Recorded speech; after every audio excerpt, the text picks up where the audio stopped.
Fala pessoal, tudo bom com vocês? Mais um vídeo aqui pro canal, ok? Por favor, já deixem seu like e se inscrevam no canal para quem não é inscrito. E mais um vídeo abordando o tema sobre eletromagnetismo, lei de Faraday. Imagine que eu tenha linhas de campo magnético. Aqui eu tenho uma distribuição de campo magnético, ou seja, tenho linhas aqui nessa região. E dessa vez, ao contrário da lei de Gauss, temos uma superfície aberta, por exemplo, uma calota, ok? Onde eu tenho minha superfície aqui e C é meu contorno que delimita a minha superfície, ok? Então vou definir o fluxo sobre a minha superfície aberta como sendo a integral de superfície do meu vetor B, NDS. Sendo a superfície aberta, vou ter que definir meu vetor ds, NDS, se ele é positivo ou negativo. Quando tínhamos uma superfície fechada, eu garanto que meu vetor, elemento de área, o meu ds, ou meu ds, que é NDS, ou que seja, o meu N é o meu versor unitário, o meu versor já é unitário, que é normal a minha superfície. Ele, na superfície fechada, era sempre externo à superfície. Por quê? Quando a gente aplicava a lei de Gauss, e na lei de Gauss, a gente determinava esse meu ds, meu elemento de área, como sendo externo à superfície, ou seja, para fora, orientada para fora devido ao teorema. Porém, como a superfície é aberta, não faz sentido eu dizer se é externo ou interno à superfície, para dentro da superfície, ok? Então, tenho que o meu fluxo do meu campo magnético é definido por essa integral dupla, ou seja, essa integral de superfície do meu vetor campo magnético NDS. E como que eu posso variar esse fluxo? Bom, há dois casos. Eu posso tanto variar a geometria, o certo, a calota, por exemplo, ou ainda eu posso aumentar ou diminuir o meu vetor campo magnético. A lei de Faraday nos diz que uma variação do fluxo magnético com o tempo, ou seja, variando a área ou a intensidade do campo, gera uma força eletromotriz induzida no meu contorno C. E esse negativo dessa taxa de variação do fluxo magnético é devido à lei de Lenz. A gente vai ver mais para frente o porquê desse sinal negativo. Esse sinal negativo tem a ver com a estabilidade da matéria, ok? Que a matéria tende a evitar variações de fluxo, ok? A natureza tende a evitar variações de fluxo. Bom, ao variar o fluxo do campo magnético numa superfície, aparece no espaço uma força eletromotriz. Ao variar o fluxo, vai aparecer um campo elétrico no meu contorno C. E a integral desse meu campo elétrico no meu contorno C será o quê? Será a circulação do meu campo elétrico que vai gerar, ou que é a minha força eletromotriz. Então a circulação do meu campo elétrico é a força eletromotriz. Eu acho que se eu pegar o exemplo da espira e do ímã, vai ficar mais evidente o que eu estou querendo explicar. Bom, se eu pego uma espira metálica e um ímã e eu tento aproximar com uma certa velocidade v o ímã da minha espira, o que eu vou ter? Conforme aproxima o ímã da espira, o fluxo do campo magnético está variando.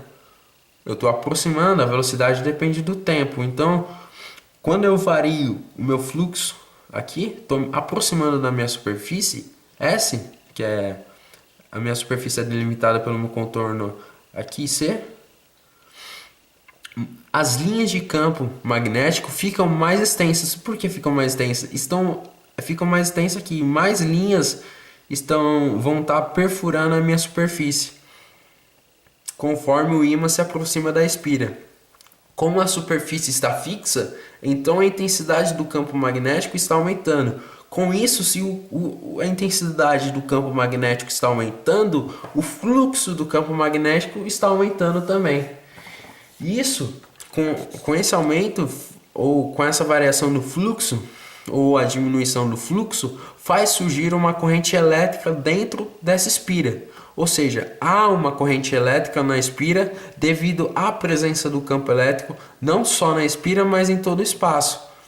Ok? Eu tenho, por exemplo, quando eu estou aproximando o meu ímã da espira, surge um campo elétrico induzido na espira no sentido anti-horário para o quê? Para se opor à variação do meu fluxo. Por exemplo, se eu estou aproximando o ímã aqui, vai surgir uma corrente, certo? Um campo elétrico que vai se opor à variação do meu fluxo. É como se surgisse um polo de mesmo sinal aqui na espira. Por exemplo, como o ímã tem polo norte aqui, como ele vai se opor à variação de fluxo, porque mais linha de campo magnético está se aproximando da minha espira, é como se surgisse um polo norte aqui, que faz com que o ímã seja repelido, entendeu? Então o fluxo do campo magnético aumenta devido às linhas de campo magnético que atravessam a superfície delimitada pelo meu contorno da espira. E agora, o que aconteceria se eu afastasse o meu ímã? Se eu afastasse o meu ímã, menos linhas de campo magnético estariam atravessando a espira. O que aconteceria? O fluxo está diminuindo. Se menos linhas de campo magnético está atravessando na superfície, menos há uma diminuição do fluxo magnético, ok? E com isso, como o fluxo está diminuindo, a lei de Faraday nos diz que deve haver alguma coisa que se oponha à variação do fluxo. Há um surgimento de corrente na espira, ok? E essa corrente gera um campo elétrico, essa corrente devido ao campo elétrico gera um campo magnético que deve se opor ao movimento do ímã. Se o ímã está se afastando, então deve surgir uma corrente que originará o aparecimento do campo magnético que se oponha ao movimento do ímã. Então, se o ímã está afastando da espira, o campo elétrico vai gerar um campo magnético para se opor ao movimento. Portanto, vai ser um campo elétrico no sentido horário dessa vez. Se eu tenho o sentido horário, vai surgir como parecesse um polo sul aqui na espira, para que o ímã não se afastasse mais, ok? Nesse caso, ao afastar o ímã, o fluxo do campo magnético diminui, pois tem menos linhas de campo magnético atravessando a superfície delimitada pelo meu contorno C. Faraday, ele descobre que não só as cargas em movimento geram campos elétricos, mas também que a variação do fluxo magnético também gera campos elétricos. Porém, esses campos elétricos são distintos. Enquanto as cargas geram um tipo de campo conservativo, o campo elétrico gerado pela lei de Faraday é não conservativo, devido à integral de linha do meu campo elétrico. A integral de linha de um campo conservativo é igual a zero. O rotacional de um campo conservativo é igual a zero. Porém, nesse caso, o campo elétrico gerado pela lei de Faraday não é igual a zero, pois a circulação do campo elétrico é igual a uma força eletromotriz. Ok? Então, pela lei de Faraday, a gente tem o quê? Aqui já é o resultado final. O negativo da taxa de variação no tempo do fluxo do campo magnético na minha superfície S gera um campo elétrico, certo? E esse campo elétrico, por sua vez, gera cargas em movimento, e essas cargas em movimento geram o quê? Cargas em movimento geram um campo magnético. Então, o fluxo do campo magnético, a taxa de variação gera um campo magnético devido à circulação do campo elétrico.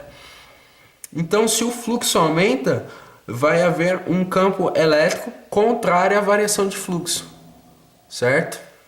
E se o fluxo está diminuindo, vai fazer o quê? Tem um campo elétrico que vai se opor ao movimento, mas, entendeu? Vai se opor ao movimento da espira. Por exemplo, se eu tinha a espira se afastando, vai surgir um campo elétrico e vai se opor ao movimento, porque ela estava se afastando, então vai ter que surgir um campo atrativo, ou seja, que impeça o afastamento do meu ímã, ok? O negativo da lei de Faraday é devido à estabilidade da matéria. O sentido do campo elétrico não é qualquer. Quando eu aproximo o ímã, gera uma circulação do campo elétrico na espira, no sentido anti-horário. Vou ter a corrente na espira, que por sua vez gera um campo magnético. E esse campo magnético deve se opor ao movimento do ímã. Quando afasto o ímã, gera uma circulação do campo elétrico na espira, ou seja, sentido horário, para que o ímã não se afaste, ok? Vou ter corrente na espira que gera um campo magnético, e esse campo magnético deve se opor ao movimento do ímã, ok? Então, a gente viu a forma integral da lei de Faraday-Lenz e agora vamos tentar achar a forma diferencial da lei de Faraday-Lenz. A partir da forma integral a gente consegue chegar na forma diferencial, basicamente com o teorema de Stokes. Temos que aqui é o fluxo do campo magnético, ok?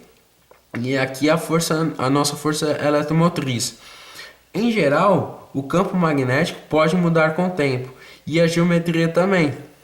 Para cada instante de tempo tem uma geometria diferente ou um campo magnético diferente. O campo magnético variável no tempo. Porém, vamos manter a geometria fixa e só variar o campo magnético no tempo, ok? Portanto, o campo magnético, eu posso colocar a minha derivada total aqui para dentro da integral, atuando apenas no meu campo magnético. E será uma derivada parcial, porque o meu vetor campo magnético é um vetor de posição. E eu estou tomando essa derivada total, só quero fazer uma variação temporal aqui no meu campo magnético. Então, e é igual à circulação do meu campo elétrico. É necessário que os dois lados tenham o mesmo tipo de integral, ou as duas integrais de superfície, ou as duas integrais de linha. E como que eu vou fazer isso? Bom, tem um teorema muito importante no cálculo, que é o teorema de Stokes. Ele transforma a integral de superfície numa integral de linha, ok? Ou uma integral de linha numa integral de superfície. Que a integral de superfície do rotacional do campo elétrico é igual à circulação do campo elétrico no meu contorno C. Portanto, aplicando a equação 2 em 1, a gente vai ter o seguinte. Vamos ter o negativo do fluxo do campo magnético, assim, variável no tempo. Já coloquei a derivada total aqui, NdS. A integral dupla do rotacional do campo elétrico NdS. Então, igualando isso a zero, passando esse termo aqui para cá, eu tenho isso. Para ser igual a zero, eu posso fatorar aqui a integral de superfície. E para essa integral de superfície ser igual a zero, é necessário que o integrando seja igual a zero. Ok? Portanto, a lei de Faraday na forma diferencial tem essa cara aqui.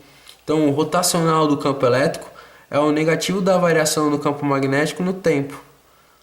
Ok? Então, um campo elétrico